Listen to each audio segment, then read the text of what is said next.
A lot of these are your stories. A lot of these are our everyday lived experience in this world and on this campus.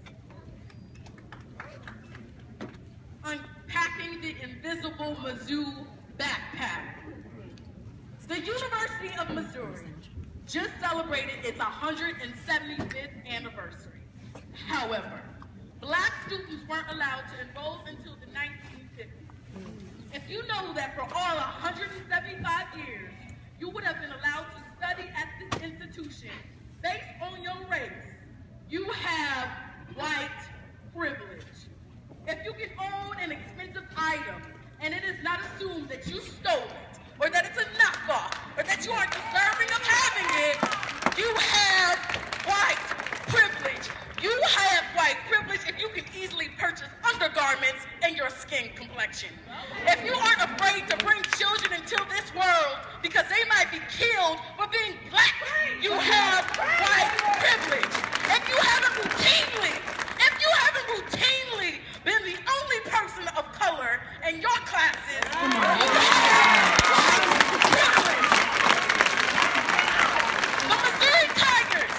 The Missouri Tigers, our mascot, is a reference to the Confederate militia. If your mascot of your academic institution does not glorify the oppression of your ancestors, you have white privilege. If you've never had to question whether your professor calling you intelligent was a sign of actual recognition or a sign that your professor was surprised that you was black and educated, you have white privilege.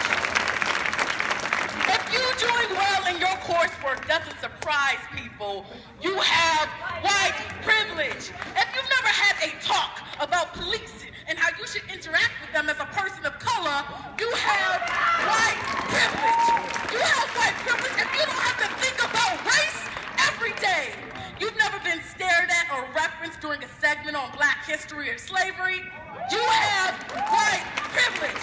If you do not hear the clicks of car locks as you walk past cars at nighttime, you have white privilege. If you've never been routinely followed when entering department stores, you have white privilege. If department store managers and security aren't told to follow people who look like you, you have white privilege. If your identity is not used as a porn category or considered a sexual fetish, you have white privilege.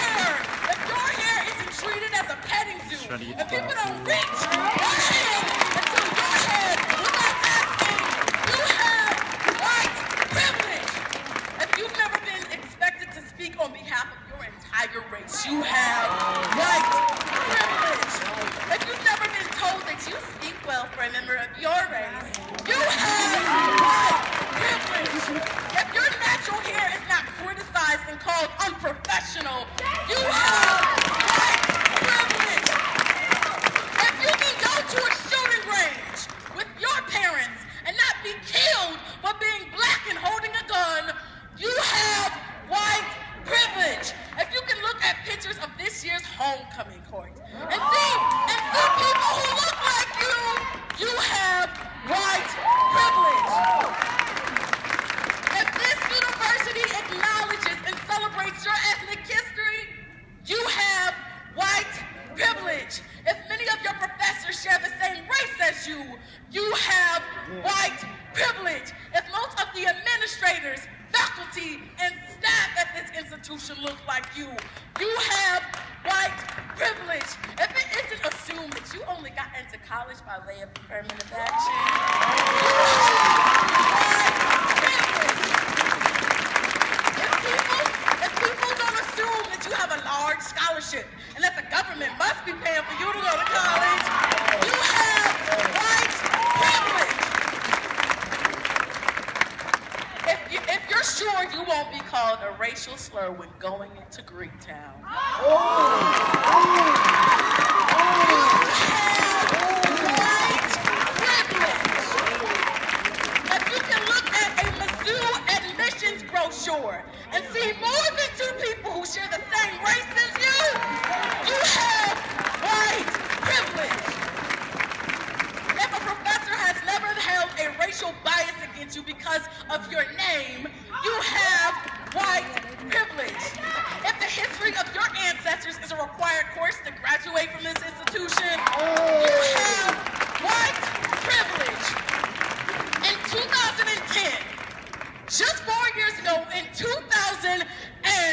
10 cotton balls were scattered across the lawn of the Gaines Oldman Black Culture Center. For those of you who don't know the full name, I'm going to say it again. The Gaines Oldman Black Culture Center. If this act of vandalism wasn't used to oppress and demonstrate hate towards your racial identity, you have white privilege. Mizzou is well known for its rivalry against KU.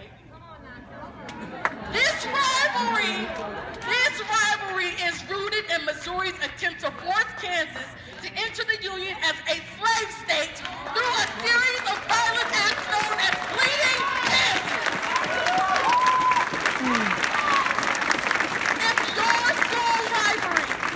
If your school rivalry isn't rooted in the decision of whether or not your ancestors should have the right to live as free people, you have white privilege. If your sorority and fraternity events aren't heavily staffed with members of the police department, you have white privilege. If the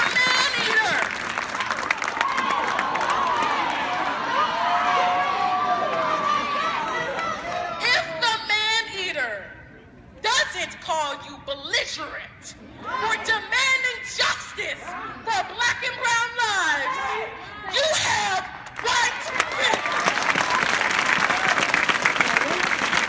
If you've never been expected to educate white allies on what it means to be a person of color every day, you have white privilege.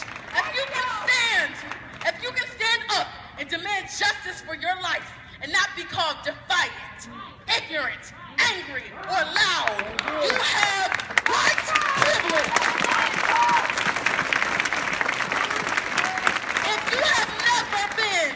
If you have never been systematically silenced, oppressed, brutalized, demonized, in the word of Darren Wilson, villainized because you're a